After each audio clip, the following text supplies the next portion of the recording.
Hello friends, नमस्कार। Welcome to my channel Shanti peace of mind. दोस्तों, आज तीसरे दिन, नव दुर्गा के तीसरे दिन देवी कवच और चौथा अध्याय करना है। तीसरे दिन एक अध्याय, जैसे मैंने प्रीवियस वीडियो में आपको बताया ही है कि जो कामकाजी हैं, जो एक दिन में पूरी दुर्गा सप्तशती नहीं पढ़ पाते हैं, उन्हें 7 दिनों में शास्त्रानुसार कंप्लीट करना है। पहले दिन एक अध्याय पढ़ना है और देवी कवच के बाद, अथ दैव्य कवच के बाद, और दूसरे दिन दैव्य कवच, फिर उसके बाद 2 अध्याय, यानी कि दूसरा तीसरा। अब नव दुर्गा का आज तीसरा दिन है, जिसमें हम दैव्य कवच प्लस चौथा अध्याय करेंगे। चलिए पढ़ते हैं। अथ दैव्य कवच। ओम चंडिका देवी को नमस्कार है। मार्कंडे जी ने कहा, पितामह, जो इस संसार में परम गोपनीय तथा मनुष्यों की सब प्रकार से रक्षा करने वाला है, और जो अब तक आपने दूसरे किसी के सामने प्रकट नहीं किया हो, ऐसा कोई साधन मुझे बताइए। ब्रह्मा जी बोले, ब्राह्मण, ऐसा साधन तो एक देवी जी का कवच ही है, जो गोपनीय से भी परम गोपनीय, पवित्र तथा संपूर्ण प्राणियों का उपकार करने वाला है। महामुने, उसे श्रवण करो।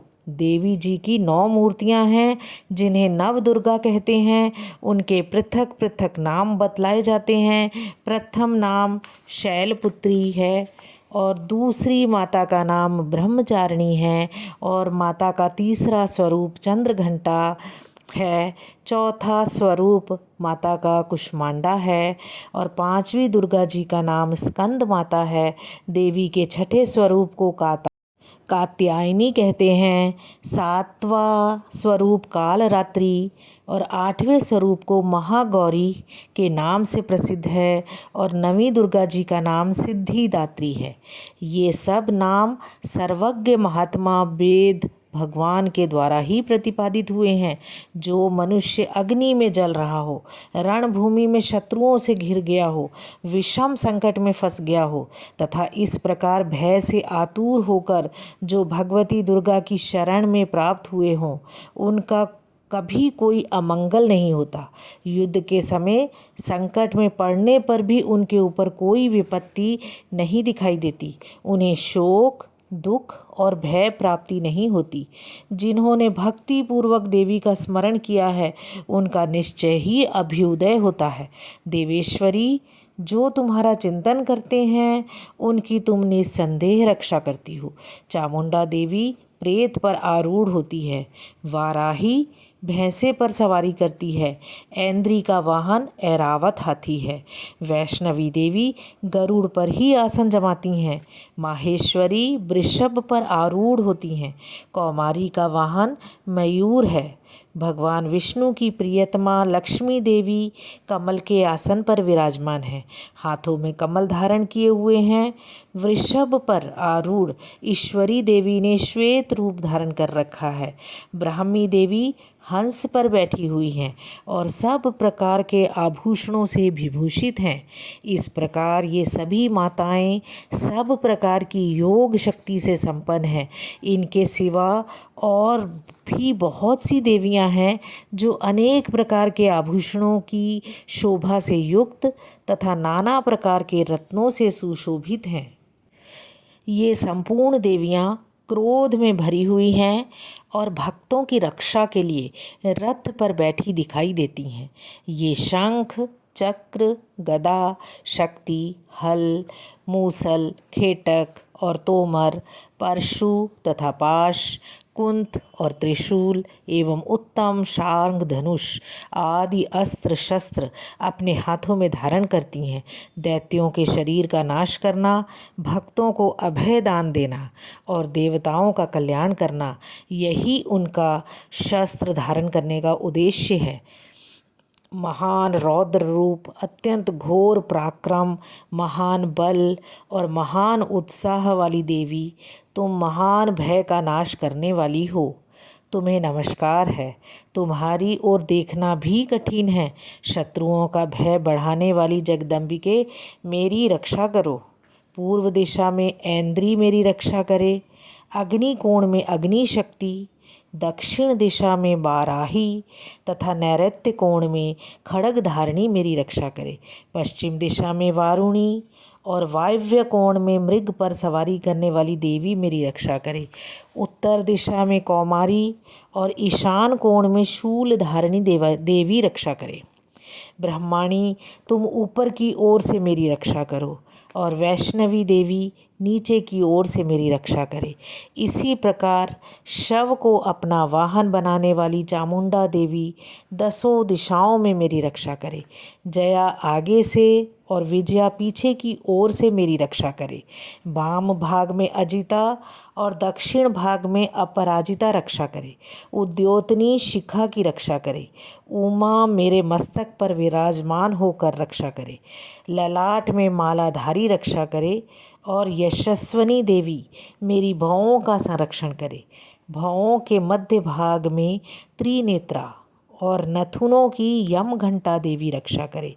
दोनों नेत्रों के मध्य भाग में शंखनी और कानों में द्वारवासिनी रक्षा करे। कालिका देवी कपोलों की तथा भगवती शांकरी कानों के मूल भाग की रक्षा करे। नासिका में सुगंधा और ऊपर के ओंठ में चर्चिका देवी रक्षा करे। नीचे के ओंठ में अमृत कला तथा जिह्वा में सरस्वती देवी रक्षा करे। कौमारी दांतों की और चंडिका कंठ प्रदेश की रक्षा करे। चित्र घंटा गले की घाटी की और महामाया तालु में रह के रक्षा करे। कामाक्षी ठोड़ी की और सर्वमंगला मेरी वाणी की रक्षा करे। भद्रकाली ग्रीवा में और धनुर्धरी पृष्ठवंश में रहकर रक्षा करे। कंठ के बाहरी भाग में नील ग्रीवा और कंठ की नली में नल कुबरी रक्षा करे। दोनों कंधों में खड़गनी और मेरी दोनों भुजाओं की वज्र धारिणी रक्षा करे। दोनों हाथों में दंडनी और अंगुलियों में अंबिका रक्षा करे। शूलेश्वरी नखों की रक्षा करे। कुलेश्वरी कुक्षी में रहकर रक्षा करे। महादेवी दोनों स्तनों की और शोक विनाशिनी देवी मन की रक्षा करे। ललिता देवी हृदय में और शूल धारिणी उदर में रहकर रक्षा करे। नाभि में कामिनी और गुह्य भाग की गुहेश्वरी रक्षा करे। पूतना और कामिका लिंग की और महिष वासिनी गुदा की रक्षा करे। भगवती कटी भाग में और विंध्यवासिनी घुटनों की रक्षा करे। संपूर्ण कामनाओं को देने वाली महाबला देवी दोनों पिंडलियों की रक्षा करे।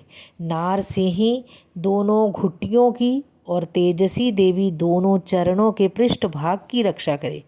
श्री देवी पैरों की अंगुलियों में और तलवासिनी पैरों के तलुओं में रहकर रक्षा करे। अपनी दाढ़ों के कारण भयंकर दिखाई देने वाली दंष्ट्रा कराली देवी नखों की और ऊर्ध्वकेशनी देवी केशों की रक्षा करे। रोमावलियों के छिद्रों में कौबेरी और त्वचा की वागीश्वरी देवी रक्षा करे। पार्वती देवी रक्त, मज्जा, वसा, मांस, हड्डी और मेद की रक्षा करे। आंतों की कालरात्रि और पित्त की मुकुटेश्वरी रक्षा करे। मूलाधार आदि कमल कोशों में पद्मावती देवी और कफ में चूड़ामणि देवी स्थित होकर रक्षा करे। नख के तेज की ज्वालामुखी रक्षा करे। जिसका किसी भी अस्त्र से भेदन नहीं हो सकता, वह अभिद्या देवी शरीर की समस्त संधियों में रहकर रक्षा करे।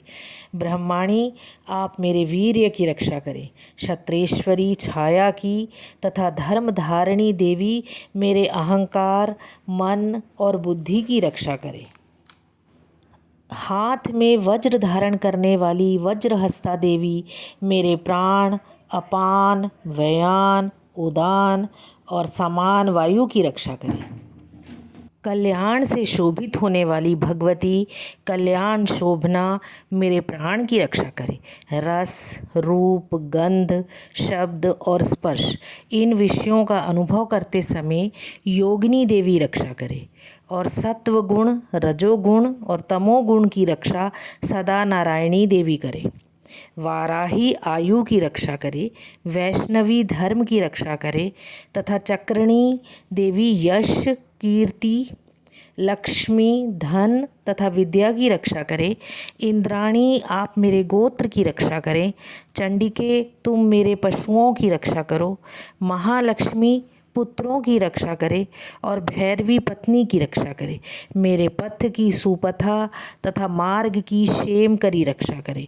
राजा के दरबार में महालक्ष्मी रक्षा करे तथा सब ओर व्याप्त रहने वाली विजया देवी संपूर्ण भयों से मेरी रक्षा करे। देवी, जो स्थान कवच में नहीं कहा गया है, अतएव रक्षा से रहित है, वह सब तुम्हारे द्वारा सुरक्षित हो, क्योंकि तुम विजयशालिनी और पापनाशिनी हो। यदि अपने शरीर का भला चाहे तो मनुष्य बिना कवच के कहीं एक पग भी न जाए। कवच का पाठ करके ही यात्रा करे। कवच के द्वारा सब ओर से सुरक्षित मनुष्य जहाँ जहाँ भी जाता है वहाँ वहाँ उसे धन लाभ होता है तथा संपूर्ण कामनाओं की सिद्धि करने वाली विजय की प्राप्ति होती है। वह जिस जिस अभीष्ट वस्तु का चिंतन करता है उसको निश्चय ही प्राप्त कर लेता है। वह पुरुष इस पृथ्वी पर तुलना रहित महान ऐश्वर्य का भागी होता है। कवच से सुरक्षित मनुष्य निर्भय हो जाता है। युद्ध में उसकी पराजय नहीं होती तथा वह तीनों लोकों में पूजनीय होता है। देवी का यह कवच देवताओं के लिए भी दुर्लभ है। जो प्रतिदिन नियम पूर्वक तीनों संध्याओं के समय श्रद्धा के साथ इसका पाठ करता है उसे देवीय कला प्राप्त होती है। वह तीनों लोकों में कहीं भी पराजित नहीं होता। इतना ही नहीं, वह अपमृत्यु से रहित हो 100 से भी अधिक वर्षों तक जीवित रहता है। मकरी, चेचक और कोढ़ आदि संपूर्ण व्याधियां नष्ट हो जाती हैं। कनेर, भांग, अफीम, धतूरे आदि का स्थावर विष, सांप और बिच्छू आदि के काटने से चढ़ा हुआ जंगम विष तथा अहिफेन और तेल के संयोग आदि से बनने वाला कृत्रिम विष, ये सभी प्रकार के विष दूर हो जाते हैं। उनका कोई असर नहीं होता।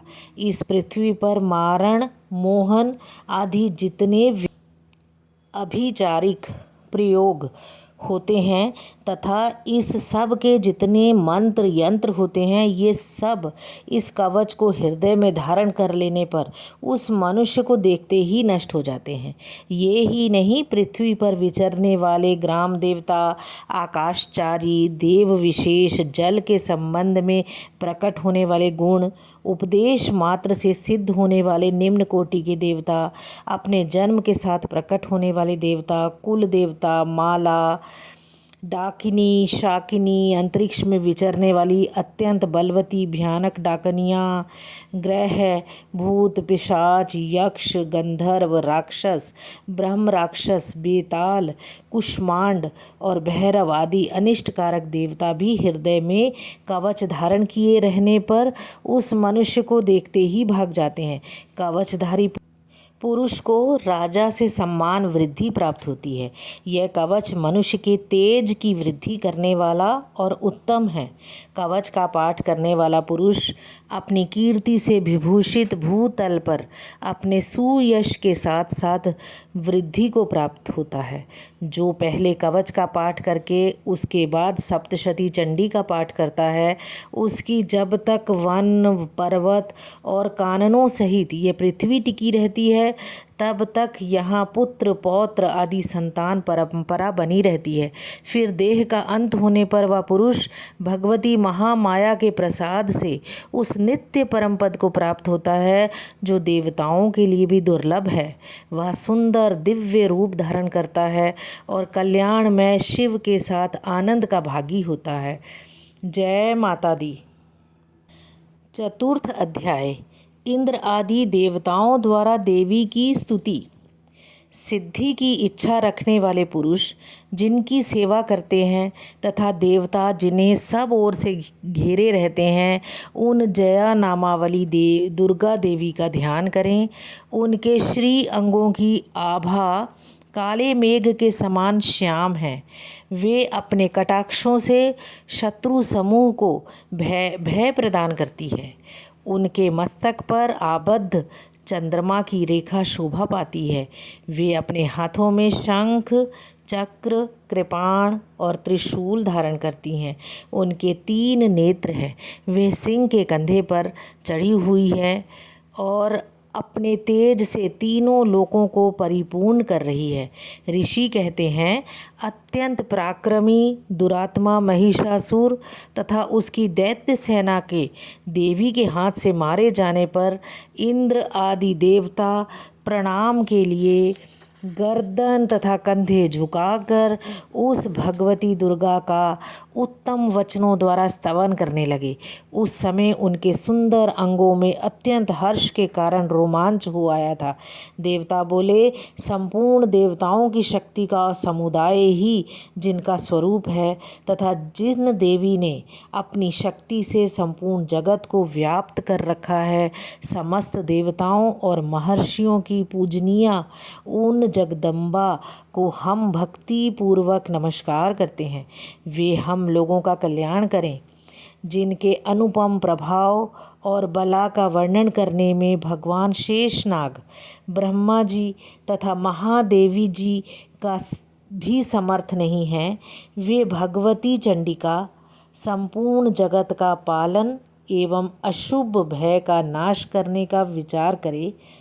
जो पुण्य आत्माओं के घरों में स्वयं ही लक्ष्मी रूप से, पापियों के यहाँ दरिद्रता रूप से, शुद्ध अंतःकरण वाले पुरुषों के हृदय में बुद्धि रूप से, सत्पुरुषों में श्रद्धा रूप से तथा कुलीन मनुष्यों में लज्जा रूप से निवास करती है, उन आप भगवती दुर्गा को हम नमस्कार करते हैं। देवी, आप संपूर्ण विश्व का पालन कीजिए। देवी, आपके इस अचिंत्य रूप का, असुरों का नाश करने वाले भारी पराक्रम का तथा समस्त देवताओं और दैत्यों के समक्ष युद्ध में प्रकट किए हुए आपके अद्भुत चरित्र का हम किस प्रकार वर्णन करें। आप संपूर्ण जगत की उत्पत्ति में कारण हैं। आप में सत्व गुण, रजोगुण और तमोगुण, ये तीनों गुण मौजूद है, तो भी दोषों के साथ आपका संसर्ग नहीं जान पड़ता। भगवान विष्णु और महादेव जी आदि देवता भी आपका पार नहीं पाते। आप ही सबका आश्रय हैं।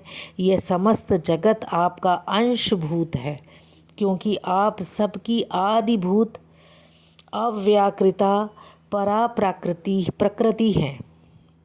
देवी, संपूर्ण यज्ञों में जिसके उच्चारण से सब देवता तृप्ति लाभ करते हैं, वह स्वाहा आप ही हैं। इसके अतिरिक्त आप पितरों की भी तृप्ति का कारण हैं।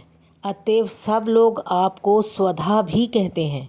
देवी, जो मोक्ष की प्राप्ति का साधन है, अचिंत्य महाव्रत स्वरूपा है, समस्त दोषों से रहित, जितेंद्रिय, तत्व को ही सार वस्तु मानने वाले तथा मोक्ष की अभिलाषा रखने वाले मुनिजन जिसका अभ्यास करते हैं, वह भगवती पराविद्या आप ही हैं।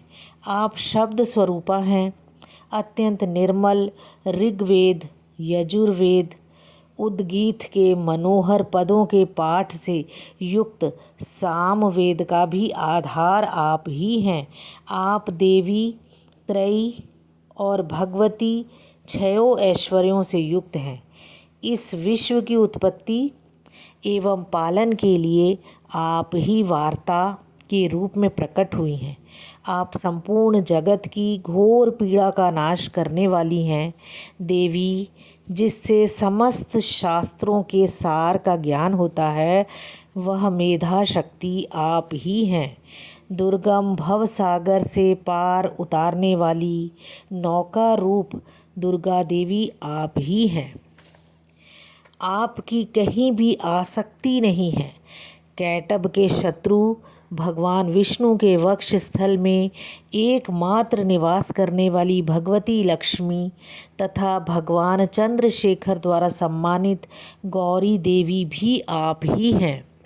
आपका मुख मंद मुस्कान से सुशोभित, निर्मल, पूर्ण, चंद्रमा के बिंब का अनुकरण करने वाला और उत्तम सुवर्ण की मनोहर कांति से कमनीय है, तो भी उसे देखकर महिषासुर को क्रोध हुआ और सहसा उसने उस पर प्रहार कर दिया। यह बड़े आश्चर्य की बात है। देवी वही मुख जब क्रोध से युक्त होने पर उदय काल के चंद्रमा की भांति लाल और तनी हुई भौं के कारण विकराल हो उठा, तब उसे देखकर जो महिषासुर के प्राण तुरंत ही निकल गए। यह उससे भी बढ़कर आश्चर्य की बात है, क्योंकि क्रोध में भरे हुए यमराज को देखकर भला कौन जीवित रह सकता है। देवी आप प्रसन्न हो। परमात्मा स्वरूप आपके प्रसन्न होने पर जगत का अभ्युदय होता है और क्रोध में भर जाने पर आप तत्काल ही कितने कुलों का सर्वनाश कर डालती हैं। यह बात अभी अनुभव में आई है, क्योंकि महिषासुर की यह विशाल सेना क्षण भर में आपके कोप से नष्ट हो गई। सदा अभ्युदय प्रदान करने वाली आप जिन पर प्रसन्न रहती हैं, वे ही देशों में सम्मानित हैं। उन्हीं को धन और यश की प्राप्ति होती है। उन्हीं का धर्म कभी शिथिल नहीं होता तथा वे ही अपने हष्ट पुष्ट स्त्री पुत्र और भृत्यों के साथ धन्य माने जाते हैं। देवी आपकी ही कृपा से पुण्यात्मा पुरुष प्रतिदिन अत्यंत श्रद्धापूर्वक सदा सब प्रकार के धर्मानुकूल कर्म करता है और उसके प्रभाव से स्वर्गलोक में जाता है। इसीलिए आप तीनों लोकों में निश्चय ही मनोवांछित फल देने वाली हैं।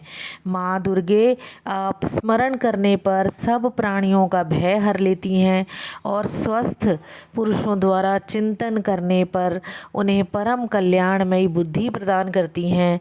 दुख दरिद्रता और भय हरने वाली देवी आपके सिवा दूसरी कौन है, जिसका चित्त सबका उपकार करने के लिए सदा ही दयाद्र रहता हो। देवी इन राक्षसों के मारने से संसार को सुख मिले तथा ये राक्षस चिरकाल तक नरक में रहने के लिए भले ही पाप करते रहे हों, इस समय संग्राम में मृत्यु को प्राप्त होकर स्वर्गलोक में जाएं। निश्चय ही यही सोचकर आप शत्रुओं का वध करती हैं। आप शत्रुओं पर शस्त्रों का प्रहार क्यों करती हैं? समस्त असुरों को दृष्टिपात मात्र से ही भस्म क्यों नहीं कर देती? इसमें एक रहस्य है। ये शत्रु भी हमारे शस्त्रों से पवित्र होकर उत्तम लोकों में जाएं। इस प्रकार उनके प्रति भी आपका विचार अत्यंत उत्तम रहता है।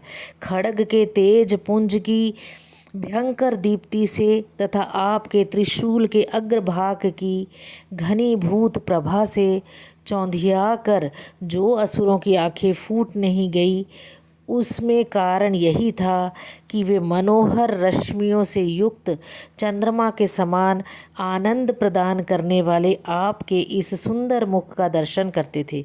देवी आपका शील दुराचारियों के बुरे बर्ताव को दूर करने वाला है। साथ ही यह रूप ऐसा है जो कभी चिंतन में भी नहीं आ सकता और जिसकी कभी दूसरों से तुलना भी नहीं हो सकती, तथा आपका बल और पराक्रम तो उन दैत्यों का भी नाश करने वाला है जो कभी देवताओं के पराक्रम को भी नष्ट कर चुके थे। इस प्रकार आपके शत्रुओं पर भी अपनी दया ही प्रकट की है।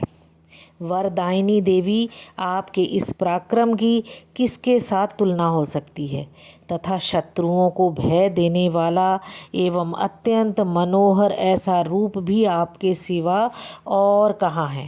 हृदय में कृपा और युद्ध में निष्ठुरता, ये दोनों बातें तीनों लोकों के भीतर केवल आप में ही दिखाई गई है। माता आपके शत्रुओं का नाश करके इस समस्त त्रिलोकी की रक्षा की है। उन शत्रुओं को भी युद्ध भूमि में मारकर स्वर्गलोक में पहुंचाया है तथा उन्मत्त दैत्यों से प्राप्त होने वाले हम लोगों के भय को भी दूर कर दिया है। आपको हमारा नमस्कार है।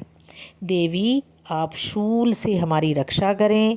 अंबिके आप खड्ग से भी हमारी रक्षा करें तथा घंटा की ध्वनि और धनुष की टंकार से भी हम लोगों की रक्षा करें। चंडिके पूर्व, पश्चिम और दक्षिण दिशा में आप हमारी रक्षा करें। ईश्वरी, आपके त्रिशूल को घुमाकर आप उत्तर दिशा में भी हमारी रक्षा करें। तीनों लोकों में आपके जो परम सुंदर और अत्यंत भयंकर रूप विचरते रहते हैं, उनके द्वारा भी आप हमारी तथा इस भूलोक की रक्षा करें। अंबिके, आपके कर पल्लवों में शोभा पाने वाले खड्ग, शूल और गदा आदि जो अस्त्र हों, उन सबके द्वारा आप सब ओरों से हम लोगों की रक्षा करें। ऋषि कहते हैं कि इस प्रकार जब देवताओं ने जगत माता दुर्गा की स्तुति की और नंदन वन के दिव्य पुष्पों और गंध चंदन आदि के द्वारा उनका पूजन किया, फिर सब ने मिलकर जब भक्ति पूर्वक दिव्य धूपों की सुगंध निवेदन की, तब देवी जी ने प्रसन्न वंदन होकर प्रणाम करते हुए सब देवताओं से कहा। देवी जी बोली, देवताओं, तुम सब लोग मुझसे जिस वस्तु की अभिलाषा रखते हो उसे मांगो। देवता बोले, भगवती ने हमारी सब इच्छा पूर्ण कर दी, अब कुछ भी बाकी नहीं है, क्योंकि हमारा यह शत्रु महिषासुर मारा गया। महेश्वरी, इतने पर भी यदि आप हमें और वरदान देना चाहती हैं, तो जब जब आपका स्मरण करें, तब तब आप दर्शन देकर हम लोगों के महान संकट दूर कर दिया करें। तथा प्रसन्न मुखी अंबिके, जो मनुष्य इन स्तोत्रों द्वारा आपकी स्तुति करे, उसे वित्त, समृद्धि और वैभव देने के साथ ही उसकी धन और स्त्री आदि संपत्ति को भी बढ़ाने के लिए आप सदा हम पर प्रसन्न रहें। ऋषि कहते हैं, राजन, देवताओं ने जब अपने तथा जगत के कल्याण के लिए भद्रकाली देवी को इस प्रकार प्रसन्न किया, तब वे तथास्तु कहकर वहीं अंतर्ध्यान हो गईं। भूपाल, इस प्रकार पूर्व काल में तीनों लोकों का हित चाहने वाली देवी जिस प्रकार देवताओं के शरीरों से प्रकट हुई थी, वह सब कथा मैंने कह सुनाई। अब पुनः देवताओं का उपकार करने वाली वे देवी दुष्ट दैत्यों तथा शुंभ निशुंभ का वध करने एवं सब लोगों की रक्षा करने के लिए गौरी देवी के शरीर से जिस प्रकार प्रकट हुई थी, वह सब प्रसंग मेरे मुँह से सुनो। मैं उसका तुमसे यथावत वर्णन करता हूँ। इस प्रकार श्री मार्कंडेय पुराण में सावर्णिक मनवंतर की कथा के अंतर्गत देवी महात्म्य में शक्रादि स्तुति नामक चौथा अध्याय पूरा हुआ। जय माता दी। हाँ दोस्तों, अगर अभी तक आपने मेरे चैनल को सब्सक्राइब नहीं किया है तो सब्सक्राइब कीजिए, इसे लाइक कीजिए और दोस्तों में भी शेयर कीजिए। मैं आपके लिए बहुत अच्छी जानकारी लेकर सदैव आती रहूँगी। आपका जीवन सुखी और समृद्धशाली रहे।